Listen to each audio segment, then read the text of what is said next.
I'm alive, according to this. Let me see here. How was that light? All right. That looks like it's going to look. So, how's everybody doing today? As you guys roll on in, make sure you hit that gosh damn mother hub and thumb.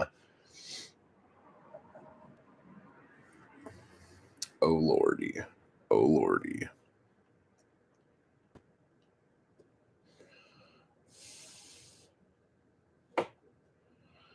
JH, how you doing? How are you doing?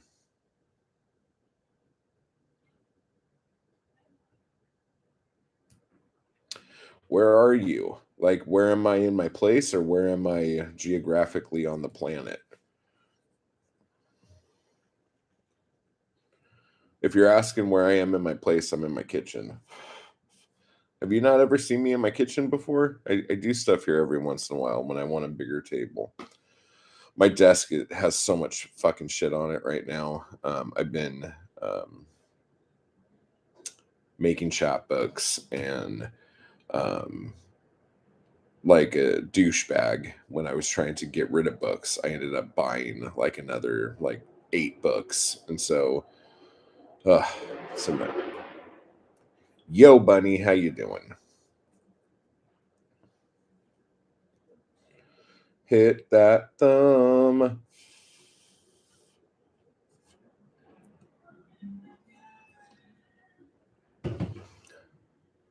Buns in the hearse. Okay, seriously, how's your guys' weekend going? How you guys doing? I have some huge announcements, which aren't necessarily huge. They're just like, I think they're awesome. But just letting the peeps roll in.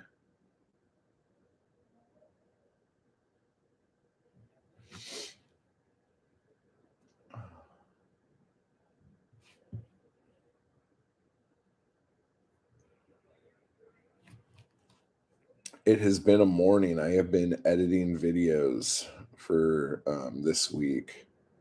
Oh, did you? You translated the poems? Oh my gosh, send those.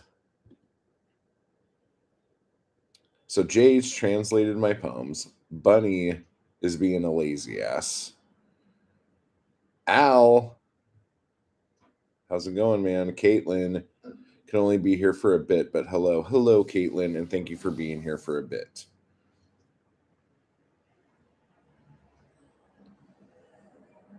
Caitlin, did you get your package yet by any chance? Who's playing right now, man? And I have an idea of what kind of conversation we can have about it. Oh, I'm so interested. I am so interested. Oh my gosh, I'm so excited. Bills. Do you want the Bills to win?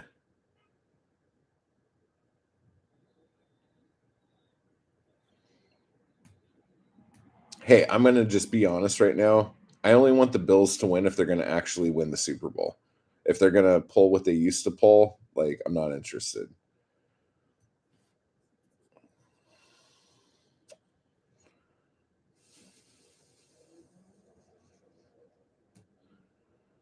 Yeah, no skin in the game. That's the way to do it. Just enjoy it.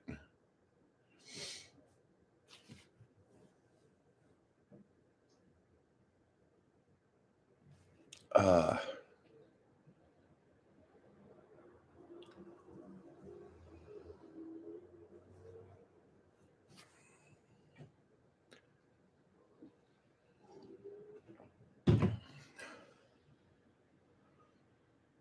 Gary, what's up, man? How you doing?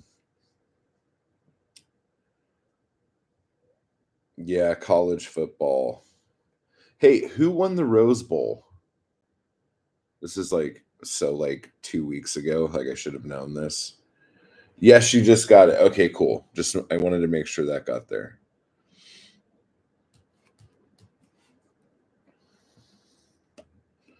Okay, while we are all here, for those of you who are Anarchy Crew and all that shit, um, on the live stream on Friday, I was showing you how I put together my chapbooks, and we were on for like an hour and a half, and I like did not get very far in showing you what I do. Well, I mean, I got as far as an hour and a half would take me. So yesterday I did a bunch of other shit, and made a video about how I put the chapbooks together. And so that video will probably go up tomorrow. But I just wanted to show you the. This is kind of going to ruin the surprise of it, but it doesn't really matter. But this is the new chapbook. And it's I don't know if it's backwards for you guys. It's backwards for me showing it to you. But this was really tricky because I wanted to make sure every every copy was different. So it's called Off the Grid, and these are poems about um the homestead I had and trying to build it and the whole fucking thing. And each cover is different. So I don't know if you could tell the difference between these ones. But each one you get is like unique. Like there's not another one like it kind of thing. And because of what I was doing and how many poems I put in here, this one's longer than any of the other ones. So this is 36 pages instead of 32 pages. There's 1, 2, 3, 4, 5, 6, 7, 8, 9, 10, 11, 12, 13, 14, 15, 16, 17 poems in here. And yeah, so there's 26 copies of these. Each one is completely different than the other. And that is up on my Etsy shop now. And this is kind of like a turning point for a lot of reasons. And the first reason it's different is that it is the last chapbook that I'm probably going to make about that period in my life. So if any of you have been digging like my desert shit that I did, like this is the last one. There are some other poems I have that I haven't put out yet that are from the time when I was in the desert, but aren't necessarily about the desert. So I think once all of these chapbooks are gone, so this will be so like if you were to take like a chunk and try to figure out like what period all this stuff is, it's like if you took the end of everything, Pharma Phoenix Rises, um, Death by Datura, P.O. Box 3054, Coldest Beer in the Desert, and Last Chance for Gas, and this one, and then I guess tangentially Mart would kind of fall in that too, even though it's not like this is about the desert, but those are the desert books, you know. And so I'm excited because I'm kind of turning to a new chapter, even though I've already started hitting that with like the Type Hard books, the Los Angeles, MacArthur Park, um, those books. But like it was actually kind of difficult going through this because there are quite a few poems in here that are about me leaving the desert. And it's not so much leaving the desert was sad for me. It was knowing that I failed trying to do the homestead. And like that hurt. That hurt a lot. And so some of that stuff is really it's difficult for me to talk about. And so I want to put maybe the end of this year or next year, do a big collection of all of those poems, like in a big paperback kind of thing. We'll see how that goes, but that's kind of the plan right now for that. The other reason why this is kind of a big deal is that this is the end of kind of phase 2 as far as my chapbooks go. Because if you remember, for those of you who have been around since the beginning of my channel, like when I first started doing the poetry chapbooks, and like those first 5 or 6 that I did that ended up being the Fingering the Mundane paperback, that was like kind of like my first phase of like chapbooks. And then when Farm Phoenix Rises came out, like that started like a new era. Like I was doing cardstock covers, like different colors and all this other shit. And then halfway through there, probably when I think Shit Poems was the first one that I moved from 20-pound white interior paper to newsprint. And I really, really like using newsprint a lot better. So that's cool. But all of the piles of cardstock, like reams of reams of cardstock that I purchased to do this project of doing chapbooks every month, those are gone. So starting next month, the chapbooks are going to be completely different. Like I don't know what kind of covers I'm going to be doing. I'm probably still going to be doing newsprint, but like I want to do kind of like end papers in there too, and shit like that. So I'm really excited to see like what kind of shit I could come up with. And I also think that the super low run thing is done. I'm not going to do these like runs that are in between like I don't know, like 10 to 25. Like I think all my runs are going to be upwards of 50 from here on out. So we'll figure that out and see kind of what I could do. Um, but yeah, so this is kind of the last hurrah for a few different things, but it's just moving into something better, and I'm just really fucking excited.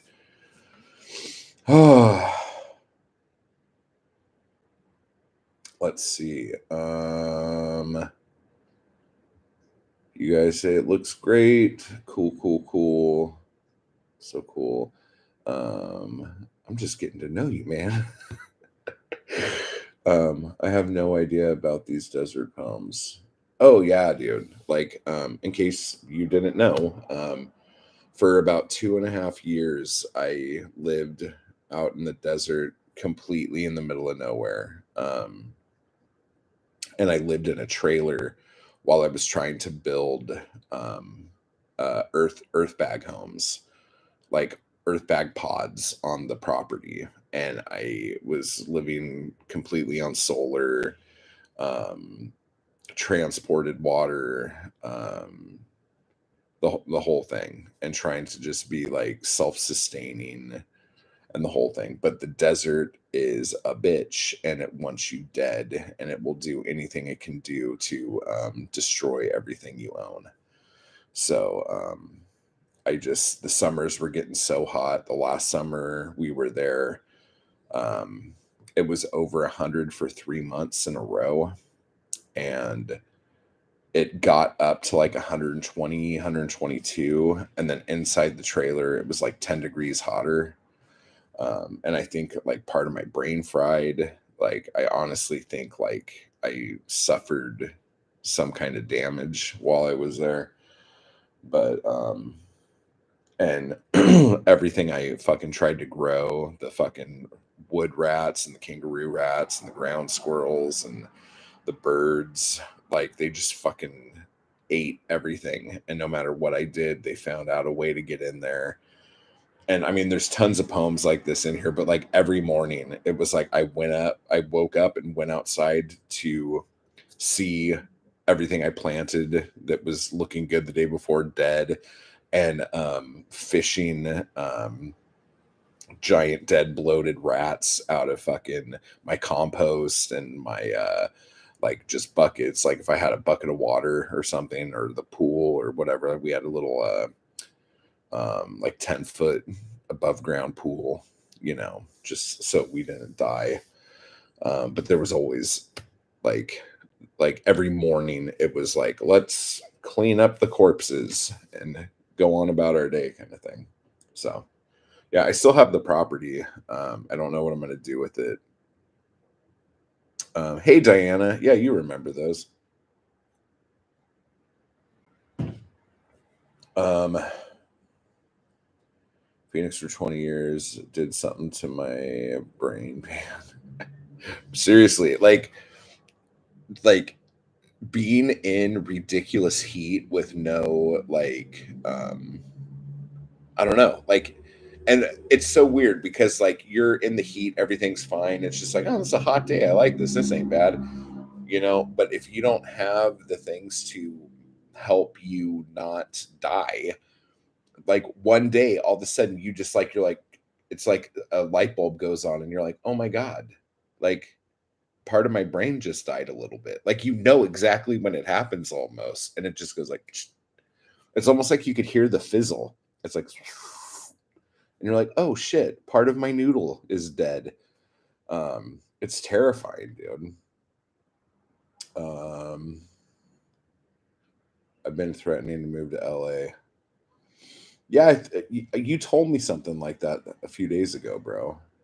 Caitlin says, I remember watching videos of yours when you lived in the trailer. I don't believe I ever commented.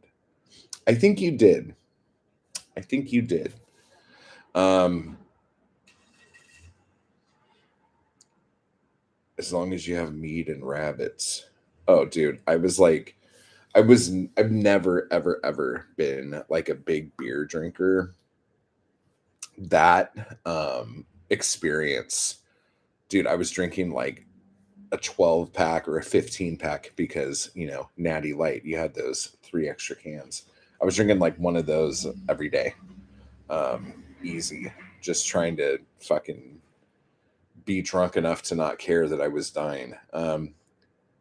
Chill, baby. I live in an unfinished schoolie for a little while, but I was in Indiana. I was in the Indiana country, so winter and summer was pleasantly manageable. If you don't mind pilgrim style leave, dude. Seriously, like I loved living like that, and if the elements weren't as fucked as they were, I probably would still be there.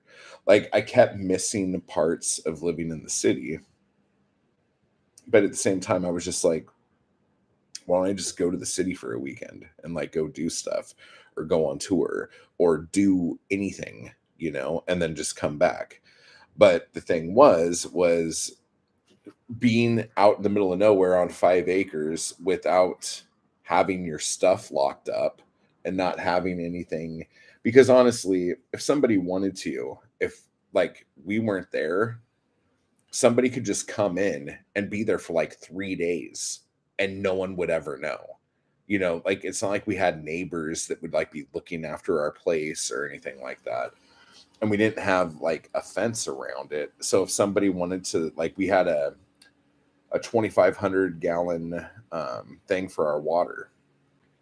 And if someone wanted to just come up and steal our water or steal the tank, which is something that happens there all the fucking time, they would, and no one would ever know. Um, oh, an unfinished, yeah. I had lived in Fort Irwin for a while. The desert sucks.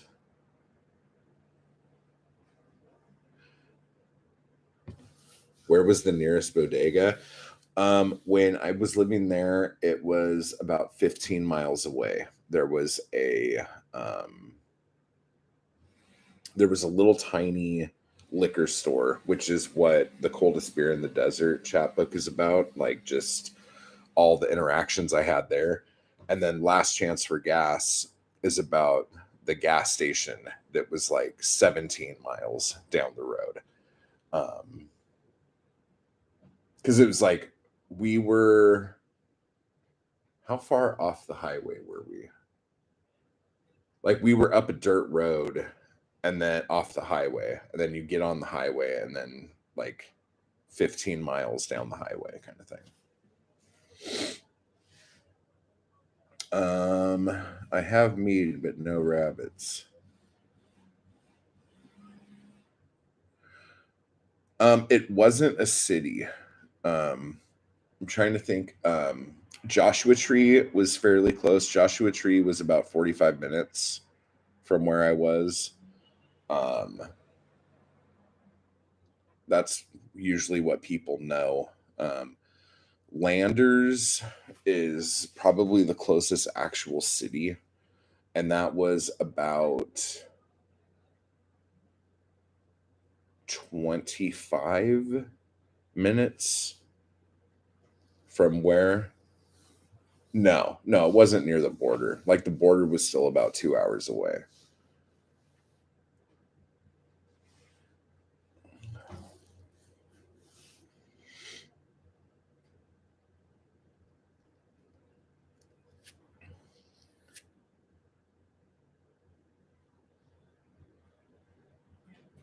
But yeah, the as far as like the rabbits go, the jackrabbits we had there were like really long and lean. Like I guess if you like organ meat, killing the rabbits out there are good for eating. But there's like absolutely like those things were like skin and bone, dude. And when they would stand on their back legs, they're fucking tall as fuck, dude. Those things are a lot bigger than you would ever imagine them being.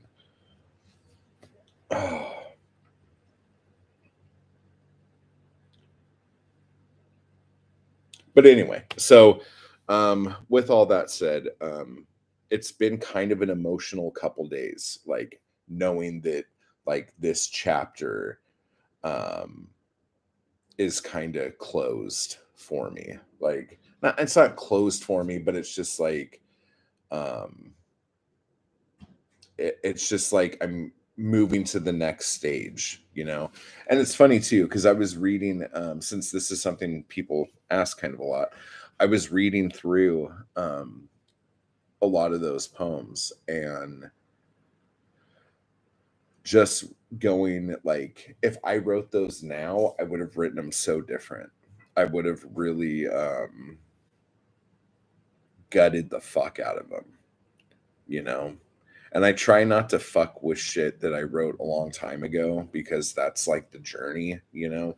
Like it shows the progression um, and kind of what's important to you as a writer as you move through.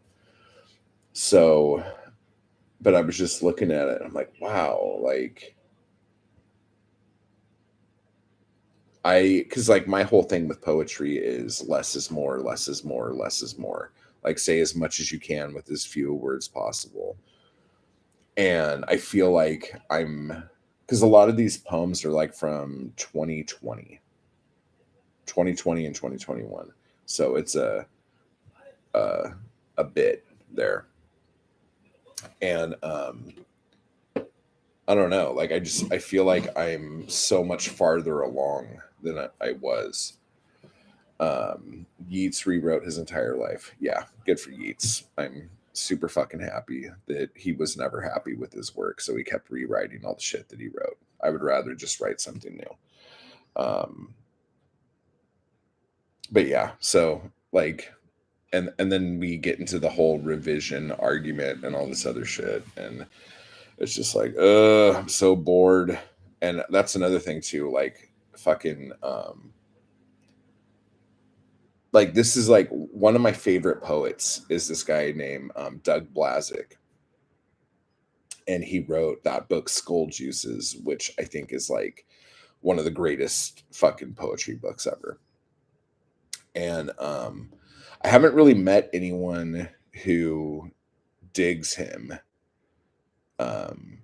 And like after like who digs him without me talking about him first. And I met this dude finally a while ago, another poet, and he's all into him. And he fucking, I'm like, oh my god, dude, Skull Jesus. And he's like, yeah, dude, but uh have you read Broken Knuckle Poems? And I'm like, no. And he's like, that's even better. I'm like, fuck off. And I got so excited. So I've just been on the lookout for a cheap copy of that because, again, that was a chapbook from like either 69 or 70. So being able to get a good copy of that is going to cost me a couple bucks. But the thing with Blazik, like he was, to me, amazing up until 1980. And then I don't know what the fuck happened. And I've been wanting to like track him down and like interview him and talk to him about this. But he did all this shit. And then 1980 rolls around. And then he's decided that he was going to take all the poems he's written and just spend the rest of his life like reworking those poems. Because he's like, you know what? I've written enough poems and these ones are good. So I'm just going to spend like, I mean, I'm sure he didn't say it like this, but I'm going to spend the rest of my life just rewriting these poems over and over and over again. And I'm just like to me, that just is like the most like, fuck, I don't know. I think I'd rather flip burgers or something. I don't know. Like that just does not sound like a good time. Jack Kerouac never rewrote, etc. Yeah, and I think a lot of it too falls into like schools and movements and stuff like that. But then you go into that whole thing where schools are never made by the people who make the school or who are in the school. Like they're made by the media and the publishers trying to find out ways to sell people to other people. So it's just, ugh. I've been trying to challenge myself to including more words for the sake of flow sometimes, which has been challenging, and trying to keep from revising too much. How do you spell his name, the poet? Bunny spelled his last name correctly up there. It's Blazek. And some of his books are Doug Blazik. Some of them are Douglas Blazik. If you're into schools and movements, he was, I think he was the originator of meat poetry, like MEA. Oh wait, blah, blah, blah, blah, blah, blah, blah, blah, blah, MEAT, like the meat poets. And he had a mimeo back in the day called Olay that was out of Sacramento, and it was probably like, if Alan, since you're like in like members and stuff like that, I have videos of me reading through. I need to actually do some more where I was reading through Skull Juices. If you want to take a look at that. But Olay was like one of the biggest mimeos of the time, like the 60s, like and 70s. And it was probably second only to probably The Outsider and maybe Wormwood. So as far as just like historical significance to the 70s poetry movement, like he was huge. And he definitely doesn't get the credit he deserves. And he it's just, it's, I don't know. Like there was this weird window, and I'm sure it's been like this in every decade, but I really feel like there was this window where when mimeographs were a big deal, they were still it would still cost like $100 to get a mimeo, and $100 in that money, like in 1970s money. And then when Xerox machines became super accessible to everybody, and then everybody could make zines and shit like that and little magazines, um, I think a lot of the people who were still doing Mimeo kind of got lost to history. Like they just kind of like went the way of the buffalo. And it just sucks. Like I don't know. And I've been looking for a book that tells the history of that time because a lot of the people who were around during that period are dying. Like they're either they've died over the last 15 years or they're going to be dead in a couple minutes, you know? And so trying to get like a really good historical document of that whole movement like seems like it's not going to happen, and that freaks me out. um so I've been reaching out to certain people who are still around, but a lot of them don't ever respond to me, you know? And like, I don't know, why the fuck should they, right? But it's sad because like all those the meat poet dudes, let's see who would be in that category. I guess Bukowski's in that category. um, Doug Blazik, Steve Richmond, Neely Tchaikovsky. Um, who else would be in there? Al Purdy. Um, oh, what's his name? William Watling, I think, would be in there. Is it Jory Sherman? Would be in there. Um, and then just all those dudes. Steve Richmond, sorry. Um, Steve Richmond's the guy who writes the demon poems, who the Gugaku poems. Like he would write poems to um, this Japanese music, um, and he just called all of his poems Gagaku or whatever, however you say it. Like every poem had the same title, and the poems were just about the demons that were in his house making him write. He was fucking nuts, dude. But like he's fucking amazing. And he had a little magazine called Earth Rose, I think is what it was called. And he had a bookstore here in like right near Hollywood, um, that basically carried all of like the city lights, poets, and it was like his store was kind of where the LA scene started, kind of deal. So just as a figure, he was a super important figure in that whole thing. Um, but like I feel like that whole scene and time period is just like I don't know if it was that Bukowski got so big that everything else that came out then just like did not have the legs to last, but it's fucking a tragedy. It is a fucking tragedy. Oh, I've been trying to find old issues of Olay, and you could find them on Abe Books. They're kind of pricey.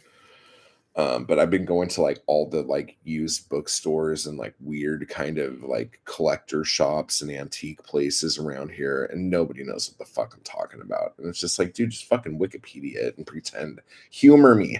Humor me. Pretend you fucking give a shit about what I'm trying to give you money for.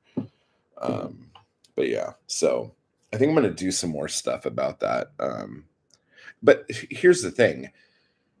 I know about that scene so much, and it's probably because of Bukowski, but also because that's where like I am and where I grew up. You know what I'm saying?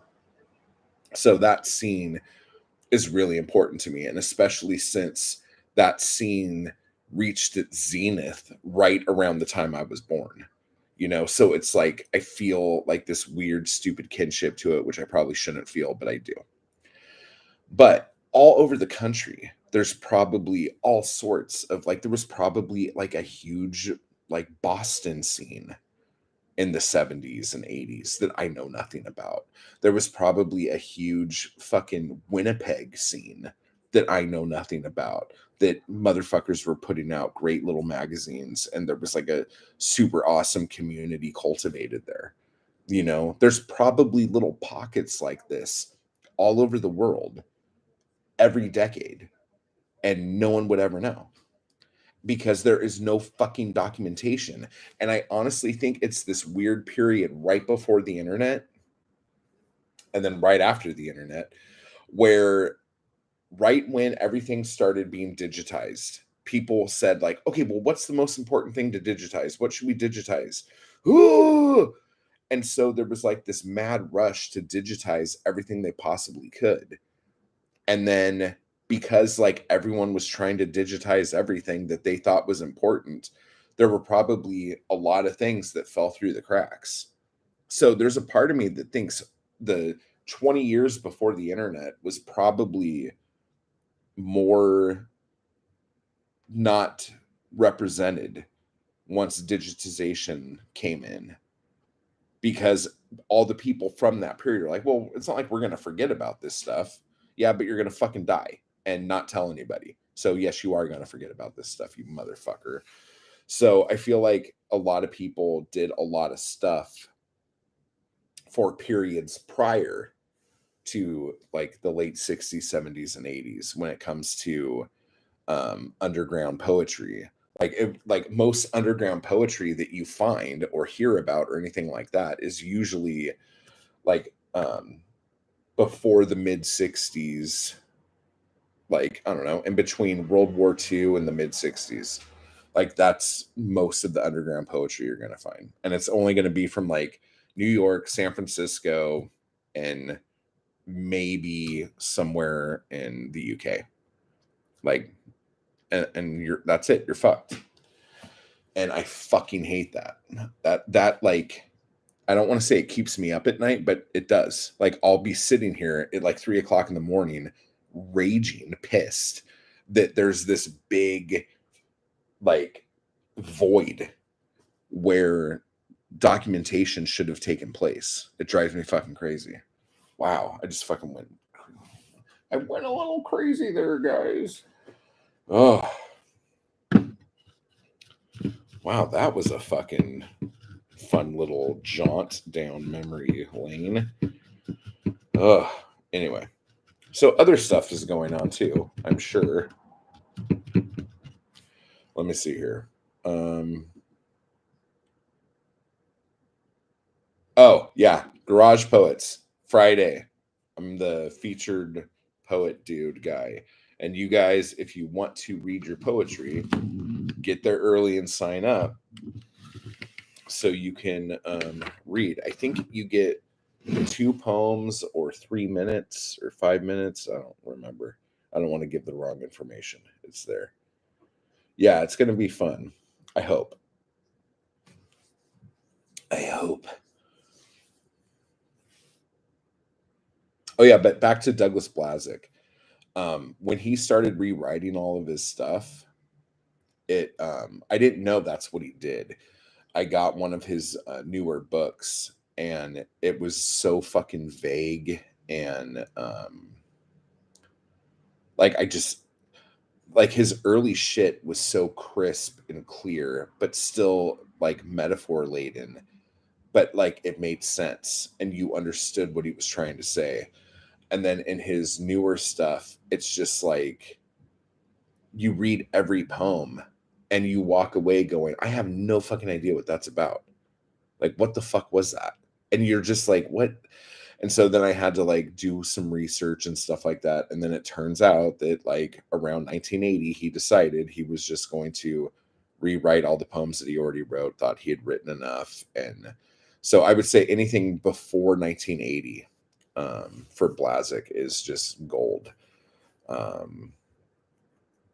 Like Skull Juices, the whole book is good for the most part. Flux and Reflux is another one of his I have from early 70s. And there are like 2 or 3 amazing poems in there, but the book isn't as good as Skull Juices, if that makes any sense. So like if Flux and Reflux was a book that another poet would have written, I would probably go, oh my God, this book is amazing. This is one of the best poetry books I've ever read. But knowing that it came off of his pen, dude. But let me see. You did say something I wanted to talk about here. I've been trying to challenge myself to include more words for the sake of flow.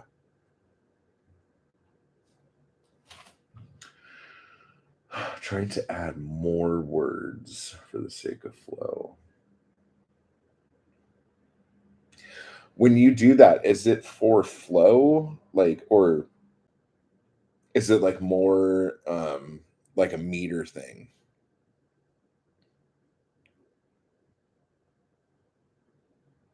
I'd be interested to hear your answer to that.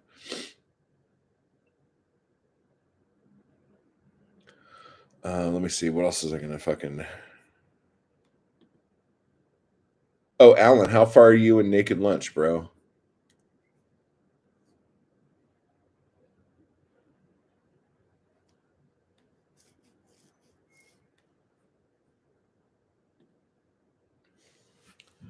Oh, and Poetic Anarchy Volume 3. I am supposed to get my proof copy on Wednesday. So we'll see how that goes.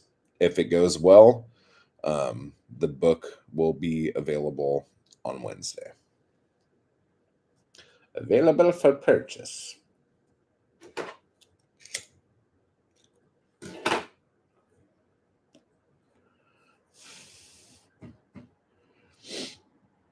$50 pages in, yeah. What chapter is that? Would that be chapter? I don't know. The chapters aren't numbered.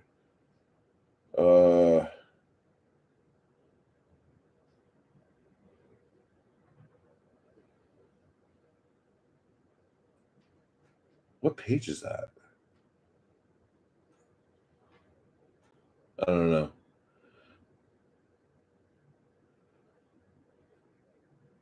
Yeah, seriously, Bunny. Like I really, really dig this one for real. Like I'm very excited for it. Oh, and then I was telling you that like I went back to fix the cover for volume 2. And the cover's fine, but now the spine's fucked up.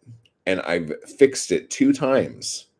And Amazon keeps telling me that it's not ready. Where did I put my book?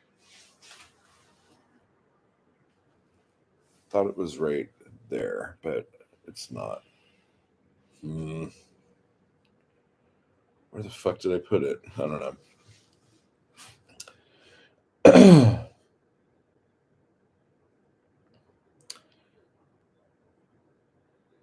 Yeah, if you're gonna try to get Skull Juices, I would say look on Abe, look on or just like Google Skull Juices by Doug Blazek for sale and see. When I got it for like $25 when I bought it. And that was a few years ago. Campus of Interzone University. But yeah, volume 3 is really good. Like I really like it a lot. I feel like there's more people in it than the other 2 volumes had, but like the swath is wide. Like it's very different. And the other thing that I really like about volume 3 is that a lot of the people in it like this is like the first things they've done, and you can see how far they've grown in just a week. Because for those of you who don't know, Poetic Anarchy Volume 3 was poems written by the people who took the free workshop, the week-long workshop, and that's what the book is. And seeing how like somebody wrote poems on like Tuesday and then what they wrote on Thursday, I mean, it doesn't say it in the book like that, but you could see the progression in just such a short period of time. It's fucking amazing. I think one of my favorite things in there is, as far as progression goes, is Mindy's poem about the copy machine, and her going back and going back and going back. Like that whole thing is so fucking cool. Let's see here. Your latest vlog was most excellent. Yeah, those vlogs are cool when you get to go to a bunch of places, you know, like things just kind of fall together like that sometimes.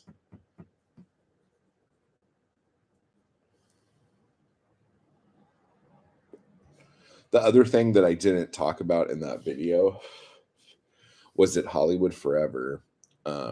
They have the cemetery, Hollywood Forever Cemetery. They have it like sectioned off by different religions, kind of thing. So you have like a Jewish area, you have like a Catholic area, you have a Russian Orthodox area.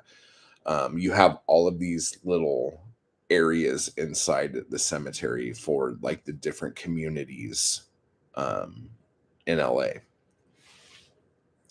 And so certain parts of the cemetery look completely different from other parts of it. Like the headstones are different, the monuments are different, the wall crypts are different.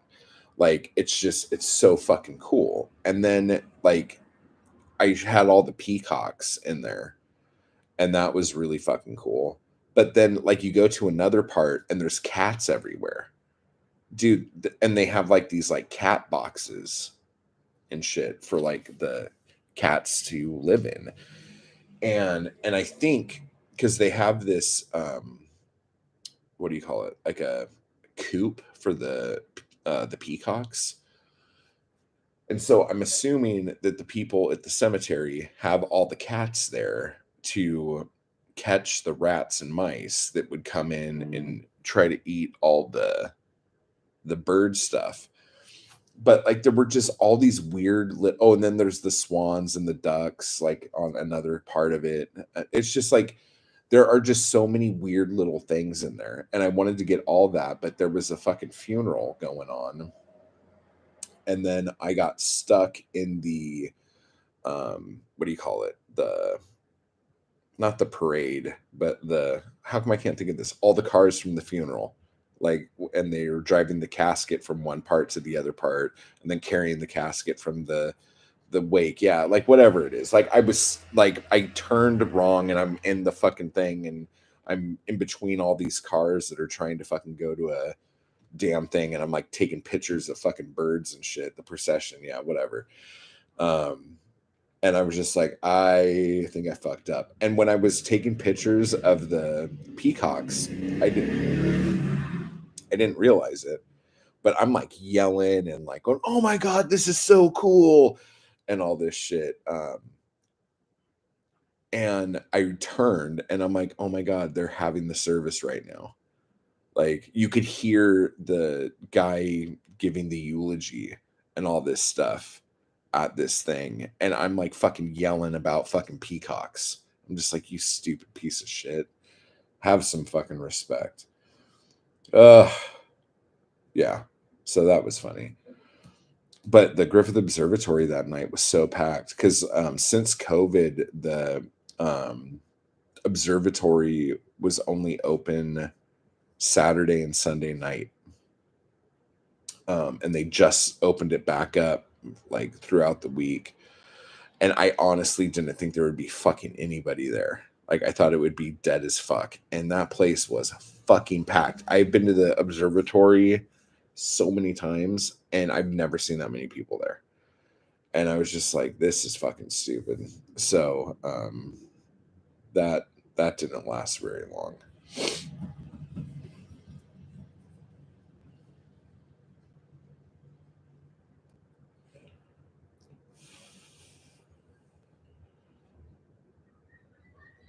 I did not know, but the Irish might have gave that away.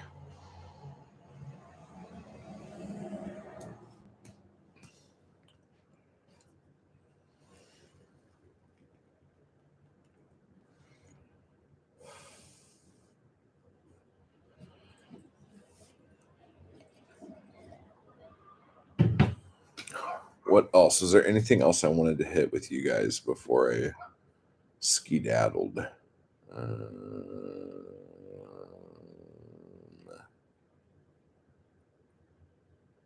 No, I think that's it. That's all the Aaron Brockovich. No, I'm just kidding. No, there was I don't want to talk too much about this because like I'm not trying to fucking start shit or cause drama or anything like that. But there was a response put up without even like acknowledging that I had made a video or anything like that about the small press video I did, if you guys recall, without me giving too much talk about it. And like, I don't know, like I don't want to fucking start a fucking ton of shit, but like nothing was resolved. And in fact, it was almost more condescending than originally. I don't know. I should just shut the fuck up, dude. Oh my god. I could start more trouble, dude, than fucking anybody. Good god.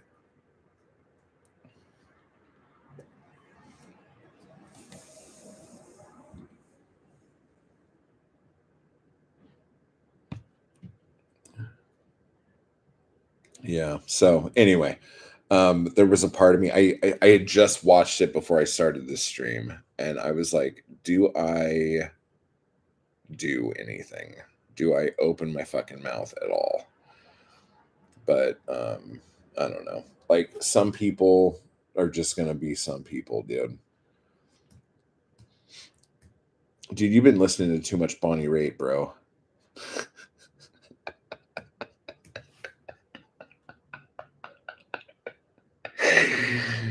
Do it for a clap. Oh shit.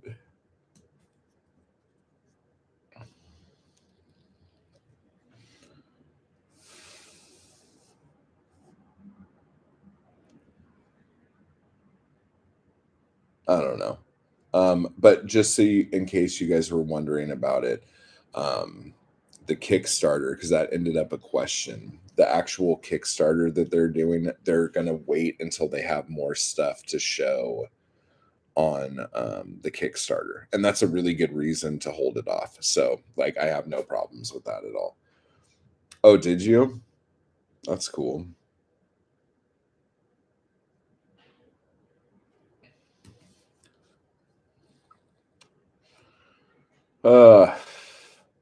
Okay. I guess I'm fucking done here. I guess I'm done. So keep on my books. Off the Grid out now. And if you are in the Chapbook of the Month Club, you get the number 1 and 2 and whatever, depending on how many people are in it. So, night, everybody. Type hard. I will talk to you guys all later. Boom, boom, boom, and goodbye.